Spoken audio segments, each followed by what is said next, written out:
بزرگان محترم اور برادران عزیز، کافی عرصہ مجھے غیر حاضر رہنا پڑا۔ کچھ اسفار ملکی غیر ملکی پیش آئے، کچھ بیماری وغیرہ بھی رہی، مگر الحمدللہ یہاں بیان کا سلسلہ مفید سلسلہ جاری رہا۔ انشاءاللہ آئندہ بھی ہمارے بعد اسی طرح چلتا رہے گا۔ یہ دین کے کام تو چلتے رہتے ہیں، افراد آتے رہتے ہیں، جاتے رہتے ہیں، دین کا کام چلتا رہتا ہے۔ الحمدللہ الحمدللہ۔ ہر مرتبہ جب جمعہ کا دن آتا ہے تو یہ سوال سب سے پہلے پیدا ہوتا ہے کہ کیا بات کی جائے آج۔ باتیں تو بہت ساری ہیں، وقت محدود ہے۔ کام کی بات، جو حاضرین کے کام کی بات ہو وہ کیا ہو؟ بس دعا ہی کر لیتا ہوں اللہ تعالیٰ سے، یا اللہ آپ دل میں ڈال دیجئے، موضوع بھی آپ دل میں ڈال دیجئے، مضمون بھی آپ الہام فرما دیجئے، الفاظ بھی آپ بتا دیجئے، لہجہ بھی الہام فرما دیجئے، ترتیب بھی آپ کرا دیجئے۔ آپ کے سپرد ہے معاملہ، اپنی رضا کے مطابق کروا دیجئے۔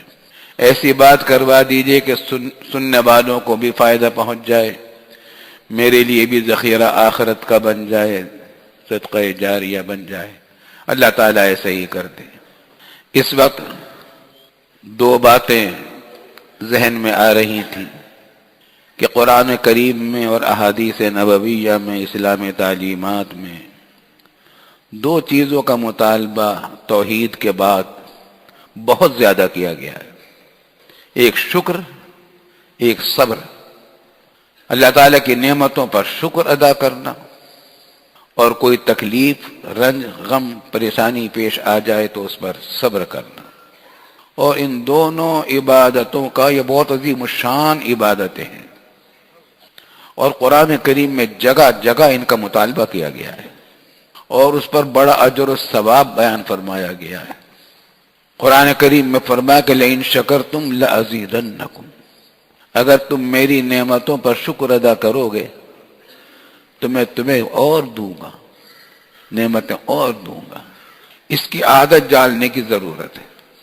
ہم جب کہتے ہیں الحمدللہ، یہ بھی شکر کا کلمہ ہے، اور اس کلمے کی اہمیت کا آپ اندازہ کریں اس بات سے، الحمدللہ کی، کہ قرآن کریم سے پہلے کتنی آیتیں، کتنی کتابیں اور صحیفے اللہ تعالیٰ نے نازل فرمایا دوسرے انبیاء کرام علیہ السلام پر۔ موسیٰ علیہ السلام پر تورات آئی، داؤد علیہ السلام پر زبور آئی، عیسیٰ علیہ السلام پر انجیل آئی، ابراہیم علیہ السلام پر صحیفے نازل ہوئے۔ ان سب کے بعد قرآن آیا۔ وہ صحیفے آج باقی نہیں رہے، تورات باقی نہیں رہی، انجیل باقی نہیں رہی، زبور باقی نہیں رہی، کیونکہ ان کو قیامت تک کے لیے نہیں نازل کیا گیا تھا۔ اس وقت تک کی ضرورت کے لیے رکھا گیا تھا جس حد تک اس وقت کے لوگوں کی ضرورت تھی۔ یہ قرآن اللہ تعالیٰ نے نازل فرمایا، اللہ اکبر۔ ایک تو یہ کہ اس کو معجزہ بنا کر نازل کیا، اور کئی اعتبار سے معجزے ہیں۔ ایک تو یہ کہ وعدہ کر لیا تھا قرآن نے، اللہ نے خود، کہ ہم اس کی حفاظت کریں گے۔ تورات، انجیل، زبور، صحیفے، ان کی حفاظت کا کہیں وعدہ نہیں تھا، محفوظ بھی نہیں رہے۔ آج نہیں کہا جا سکتا کسی بھی جملے کے بارے میں کہ یہ واقعی اللہ تعالیٰ کا کلام ہے، انجیل میں، تورات میں، زبور میں۔ لیکن قرآن آج 1500 سال کے قریب گزر رہے ہیں، اس کے زبر زیر پیش میں اللہ ذرہ برابر کمی نہیں آئی، بلکہ اس لہجے تک کو محفوظ رکھا ہے جس لہجے سے جبریل امین نے حضور صلی اللہ علیہ وسلم کو قرآن سنایا تھا، اور جس لہجے سے رسول اللہ صلی اللہ علیہ وسلم نے پڑھ کر صحابہ کرام کو سنایا، آج تک چلا آ رہا ہے، رد و بدل ذرہ برابر نہیں کی گئی۔ اور قرآن نے دعویٰ کیا تھا کہ اِنَّا نَحْنُ نَزَّلْنَا الذِّكْرَ وَإِنَّا لَهُ لَحَافِظُونَ، ہم نے یہ قرآن نازل کیا ہے، ہم اس کی حفاظت بھی کریں گے۔ یہ کب کہا تھا؟ بدنی زندگی میں نہیں کہا تھا، جب مسلمانوں کی حکومت قائم ہو گئی تھی، مکے میں کہا تھا، مکی زندگی میں، جب صحابہ کرام کو، مومنین کو، تھوڑے تھوڑے مومنین تھے، ہر ایک پر ہر جان کی بنی ہوئی تھی. دشمنان اسلام تاجدار دو عالم سرور کونین صلی اللہ علیہ وسلم کے اوپر گندگی پھینک رہے تھے، جھوٹے جھوٹے الزامات لگا رہے تھے، مجنون کہہ رہے تھے، جادوگر کہہ رہے تھے رسول اللہ صلی اللہ علیہ وسلم کو، اور آپ کے نام لیواؤں پر کوڑے برسائے جا رہے تھے. بلال حبشی پر کیا گزر رہی تھی؟ جانوں کی اپنی حفاظت ممکن نہیں، مشکل ترین کام تھا. مکہ معظمہ میں بھاری اکثریت ان کی تھی دشمنوں کی، مسلمان تھوڑے سے تھے. قرآن نازل ہو رہا تھا تھوڑا تھوڑا. قرآن نے کہا کہ ہم اس کی عبادت کریں گے، یہ ہماری محفوظ رہے گا. لکھا جا رہا تھا جانور کی جھلیوں پر اور پتوں پر، ہڈیوں پر اور دلوں میں حفظ کیا جا رہا تھا. یہاں تک کہ 23 سال میں تھوڑا تھوڑا نازل ہوا اور مدینہ طیبہ پہنچ کر یہ سلسلہ اور جاری رہا. اس کی تکمیل ہوئی اور یہ قرآن آج تک الحمدللہ اسی طرح باقی ہے. تو ایک معجزہ تو قرآن کا یہ ہے، دنیا میں کوئی قوم، کوئی مذہب، کوئی دین ایسی کتاب نہیں پیش کر سکتا جو 1500 سال پرانی ہو اور اس میں کوئی ترمیم نہ ہوئی ہو، تبدل نہ ہوا ہو، باقی بھی رہی ہو. صرف ایک قرآن ہے. پھر یہ کہ حفظ کرنے والے اس کو حفظ کروا دیے. چلو کتابوں میں سے مٹا دے دشمن، ہڈیوں میں سے مٹا دے، دلوں سے کیسے مٹائے گا؟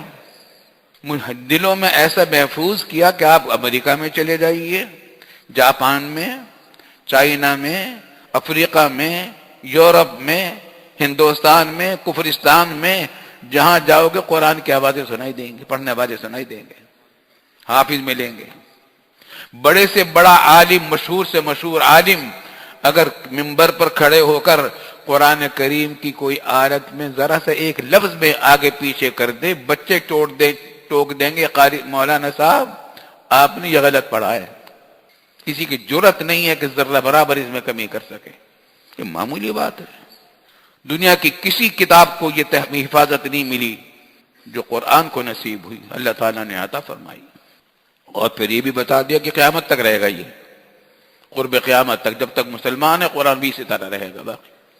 پھر یہ کہ 1500 سال سے لے کر اب تک اور آئندہ قیامت تک جتنے مسائل امت کو پیش آنے والے ہیں یا پیش آ سکتے ہیں، حلال کے، حرام کے، سیاست کے، حکومت کے، معیشت کے، زندگی کے کسی بھی شعبے سے متعلق جو مسائل پیش آ سکتے ہیں امت میں، کسی بھی انسان کو، کسی بھی قوم کو، کسی بھی علاقے میں، کسی بھی زمانے میں، ان سب کے احکام کا اصول اور بنیاد قرآن کریم نے بیان کر دی. کوئی چیز ایسی نہیں ملے گی اس کا ماخذ قرآن میں نہ ہو، قرآن میں موجود ہے. یہ زبردست معجزہ ہے قرآن کا، قیامت تک محفوظ رہنے والا اور قیامت تک کی رہنمائی کرنے والا. اس کو اللہ تعالیٰ نے معجزہ بنا کر بھیجا. تو تمام اللہ تعالیٰ کی کتابوں میں سب سے عظیم الشان کتاب، عظیم ترین کتاب قرآن ہے. اس کا دیباچہ ہے سورہ فاتحہ. دیباچہ، ہر کتاب کے شروع میں ایک دیباچہ ہوتا ہے، مقدمہ ہوتا ہے، پیش لفظ ہوتا ہے. اس کا پیش لفظ، دیباچہ، مقدمہ سورہ فاتحہ ہے. مقدمہ جو ہوتا ہے پوری کتاب کی جان ہوتی ہے، پوری کتاب کی جان ہوتی ہے، پوری کتاب کا خلاصہ اس میں ہوتا ہے. قرآن کا خلاصہ سورہ فاتحہ میں ہے، دیباچہ ہے. اس کو شروع کیا کون سے لفظ سے؟ الحمدللہ، الحمدللہ رب العالمین. کچھ تو بات ہے اس الحمدللہ کے کلمے میں، کچھ تو بات ہے. اللہ کو اتنا پسند ہے، اللہ تعالیٰ کو شکر بہت پسند ہے. فرماتے ہیں کہ جو شخص شکر ادا کرے گا مجھے اور دوں گا. دو شکر ادا کرتے جاؤ، مجھ سے لیتے جاؤ، نعمتیں بڑھاتے چلے جاؤ. ہم نے پاکستان حاصل کیا، کتنی قربانیاں دی ہمارے بزرگوں نے، ہمارے جوانوں نے، ہمارے بچوں نے، ہماری ماؤں نے، بہنوں نے. 1 کروڑ کے قریب انسان ہجرت کر کے وہاں سے یہاں آئے، وطن کو چھوڑا اللہ کی خاطر. اتنی قربانی اسے وطن عزیز ملا. اور پاکستان کا مطلب کیا ہے؟ لا الہ الا اللہ کے نعروں کے ساتھ ملا. لیکن ہم نے ناشکری کی ہے، ہمارے حکمرانوں نے شکر ادا نہیں کیا، اور جب حکمرانوں نے شکر نہیں ادا کیا تو عوام نے بھی نہیں کیا. بنا تھا لا الہ الا اللہ کی سربلندی کے لیے، کام سب اس کے برخلاف ہو رہے ہیں الا ماشاء اللہ. لیکن خوب یاد رکھیے، الحمدللہ دین کا کام ختم نہیں ہوا، دین کا کام کرنے والے کر رہے ہیں، تبلیغ کا کام بھی جاری ہے، قال اللہ و قال رسول کا کام بھی جاری ہے، اصلاح باطن کا کام بھی باقی ہے. دین کا کام کرنے والے اپنا کام کر رہے ہیں، دین کے مخالف کرنے والے اپنا کام کر رہے ہیں. اللہ تعالیٰ کا ہمیں شکر ادا کرنا چاہیے. یہ الحمدللہ ختم نہیں ہوا دین کا کام. فرمایا تھا حدیث میں رسول اللہ صلی اللہ علیہ وسلم نے، لا تزال طائفۃ من امتی ظاہرین علی الحق، میری امت کی ایک بڑی جماعت برقرار رہے گی اس دنیا کے اندر تمام سے بدترین حالات میں بھی، جو حق پر قائم رہے گی، اور ان کو نقصان نہیں، شکست نہیں دے سکے گا کوئی بھی، بڑی بڑی طاقتیں بے شکست نہیں دے سکے گی. آج پوری دنیا عالم کفر ایک طرف ہوتا جا رہا ہے. مسلمانوں پر کیا بیت رہی ہے، شام میں، حلب میں، کشمیر میں، فلسطین میں، افغانستان میں کیا کیا پریشانیاں ہیں. لیکن صبر کرنے والے صبر کر رہے ہیں، شکر کرنے والے شکر کر رہے ہیں، دشمنی کرنے والے دشمنی کر رہے ہیں، اپنی اپنی بھگت لیں گے اپنے اپنے کاموں کو. تو ایک بات تو اس کی ہمیشہ عادت ڈالنی چاہیے. ہمارے شیخ بھی فرمایا کرتے تھے کہ صبح سے لے کر شام تک ہماری مرضی کے مطابق کوئی بھی چھوٹا کام ہو جائے یا بڑا، اس پر الحمدللہ کہہ دیا کرو. آسان کام ہے، الحمدللہ کہہ دو، شکر ادا کر دو. لئن شکرتم لازیدنکم ما یفعل اللہ بعذابکم ان شکرتم وآمنتم. قرآن کریم نے فرمایا کہ تمہیں عذاب دے کر اللہ تعالیٰ کیا کرے گا اگر تم شکر ادا کرتے رہے ایمان کے ساتھ. معلوم ہوا کہ شکر کرنے والوں کو اللہ تعالیٰ عذاب سے بچاتا ہے. ناشکری بہت خطرناک ہے، اللہ تعالیٰ محفوظ رکھے. ایک تو شکر کا اہتمام کرنا چاہیے. ایک بات یہ کہ آدمی کو جتنی بھی تکلیف پہنچ جائے، بیماری ہو، کوئی غم ہو، خدا نخواستہ مصیبت ہو اور پریشانی ہو، عین اس حالت میں بھی اگر آپ توجہ کریں تو یہ تکلیفیں تو تھوڑی سی، نعمتیں بے شمار بھی ہوں گی اسی وقت بھی. حضرت مولانا سید اصغر حسین صاحب رحمۃ اللہ علیہ دارالعلوم دیوبند کے استاد حدیث تھے، اور ہمارے والد صاحب کے استاد تھے، ہمارے دادا کے شاگرد تھے مولانا سید اصغر حسین صاحب رحمۃ اللہ علیہ. ان کے بارے میں وہاں کے علماء اور بزرگ فرمایا کرتے تھے کہ یہ مادرزاد ولی اللہ ہیں، ماں کے پیٹ سے ہی ولی اللہ پیدا ہوئے تھے. یہ بعض باتیں ایسی کہتے تھے کہ وہ ان کے اوپر کشف بھی بہت ہوتا تھا، الہام بھی آ جاتا تھا، خبریں بھی دے دیتے تھے. ایک مرتبہ بیمار ہوئے، کسی نے پوچھا حضرت کیسی طبیعت ہے؟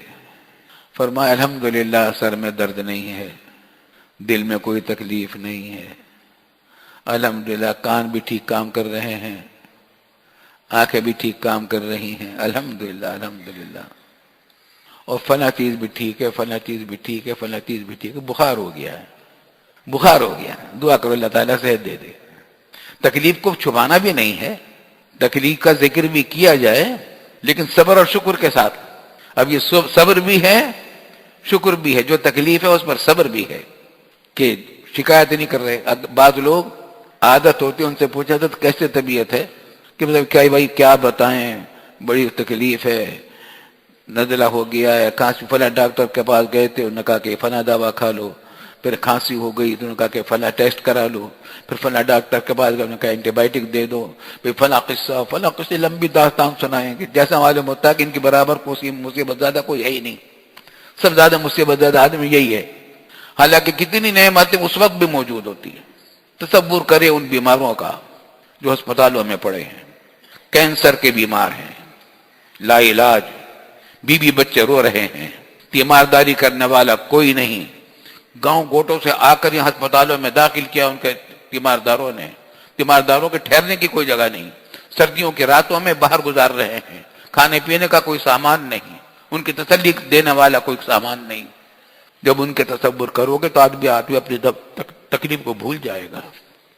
تو اللہ تعالیٰ کی طرف سے مطالبہ ہے کہ جب کوئی نعمت ملے اس پر اللہ کا شکر ادا کیا کرو۔ لئن شکرتم لازیدنکم، اپنا ہی فائدہ ہے شکر کرنے سے، اور اللہ تعالیٰ شکر کرنے والوں کو کبھی مایوس نہیں کرتا۔ بات مختصر ہے، وقت ختم ہو گیا ہے، آج شکر ہی پر بات رہ گئی، باقی آئندہ زندگی رہی تو انشاءاللہ مزید بات ہوگی۔